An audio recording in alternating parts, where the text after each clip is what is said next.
लंकापती रावण की जय हो। कौन हो तुम और क्या संदेश लेकर आए हो? महाराज, माझं नाव गोरक्षनाथ कासार. तुमच्या राज्यात बऱ्याच जणांचे मेडिक्लेम काढायचे बाकी होते म्हणून आलो होतो. अच्छा, महाराज कसं आहे माहिती का, आपल्या फॅमिलीचं मेडिक्लेम काढून ठेवलेलं राहिलं ना तर माणूस निश्चिंत राहतो, म्हणजे टेन्शनच राहत नाही. उद्या जर आपल्या घरातल्या एखाद्या माणसाला ऍडमिट करायची गरज पडली तर ऐन वेळेस किती पैसा लागेल हे काही सांगता येतं का? माशे वेळेस काय त्याच्याकडे पैसे मागत बसायचे का? अच्छा, त्यापेक्षा मेडिक्लेम काढून ठेवलेलं राहिलं ना, कोणाकडे पैसे मागायची वेळ पडत नाही. यही बात तो हम तुम्हारे मुंह से सुनना चाहते थे. म्हणून प्रत्येकाच्या घरामध्ये मेडिक्लेम पाहिजे.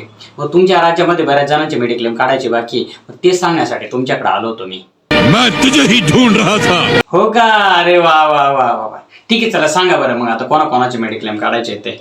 लंका के मंत्रीगण, सेना के पदाधिकारी, नायकगण, युवराज इंद्रजीत, सेनाध्यक्ष प्रहर, हा, ते तुमच्या घरातले माणसं राहिले ना काही?